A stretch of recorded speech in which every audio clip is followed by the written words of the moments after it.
Lord lead us in the mind. Okay? Because now we're growing together. I want my children to ask me questions, but I want them to know how to do it. So they say, with no means of disrespect, Daddy, I disagree with you. I don't have a problem with that. If you say, you don't know what you're talking about, now we got a problem. Because respect is first. You can question me on anything. I want you to. I want to know that your mind is thinking. So when you go and you talk with your teachers, no, my son, my daughter, they're well thought out. Okay? So I don't understand why you're dealing with them this way. Okay?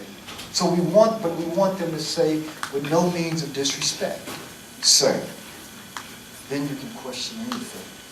We want our children to, we have to understand that the children of this generation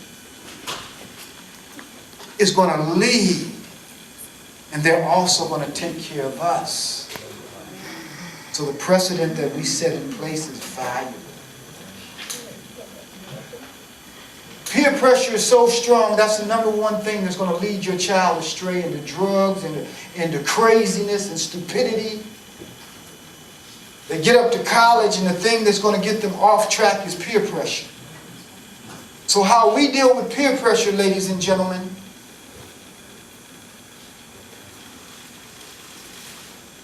I was on a plane one time, and the gentleman said he was so tired and he wanted to drink some coffee, but he said that he had never drunk coffee before.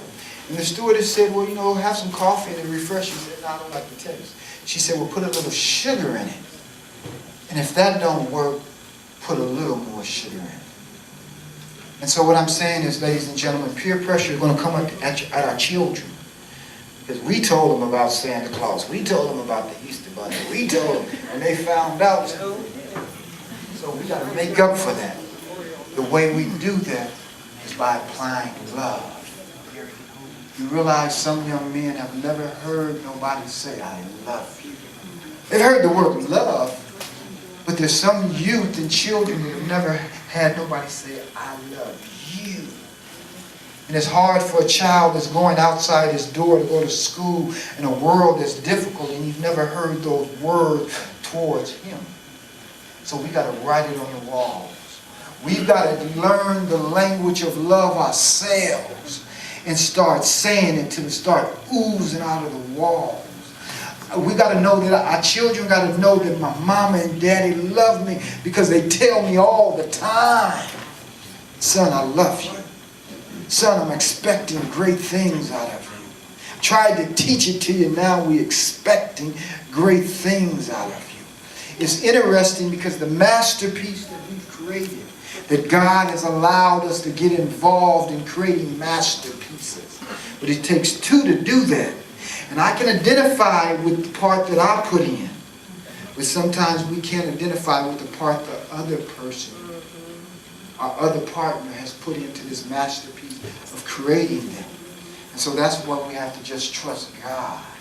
Because I can't really identify with all the things that were in my partner. Hopefully good things. Okay? Hopefully good things. But I can't identify with what I'm putting in. Okay? And so what I'm saying is, as we continue to deal with our children, peer pressure is going to be one of the number one things that will pull you away from them. It seems like, man, they done lost their mind.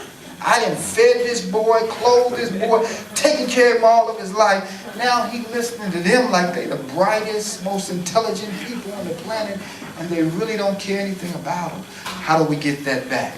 You got to tell them that you love them every day. They already know it because you take care of them and you do for them, but now they got to hear it. You got to read with them because reading is fundamental. You got to exchange ideals with them even when they get 30. My son can go in a bookstore, all the books that he buys, he said, I bought that book already. I bought that one. I got that one. He'll go in a bookstore and buy the same books that I buy. I buy the same books he buys. And if we don't, then we exchange. So we keep that learning going. There's certain times we can't get certain points over to them, but it might be in a book. Ladies and gentlemen, I appreciate you so very much. There's so much I want to say, so many little nuggets that I've stumbled upon, that we've stumbled upon. One of the things, and I'll leave briefly, since 2012, they perfected the technology so that we can run an internet radio show from our cell phones. That's all you need, and a good pair of earphones. Okay. The educational value of that is my son at Howard. I set up a weekly show for him. I'm in San Diego. He's at Howard. He's interviewing all his new friends and all his teachers. So when he had one of them knucklehead teachers that got some strange philosophy on the show, and I hear it, I say, son, that teacher, stay away from him. Matter of fact, I'm going to be up there next week. He said, you don't believe in what? I want to talk to him. There we go. What I'm saying is a connection. I set up this radio show for a lady. She had 4 daughters. You run the radio show from your cell phone. You don't have to go to a studio. The better the cell phone, the better the earphone, the better your quality. She had 4 daughters. I set up her network.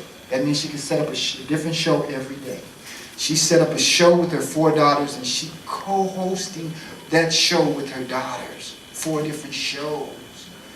The educational value, the bonding value, the bonding that me and my son have at Howard, I couldn't have got this no other way.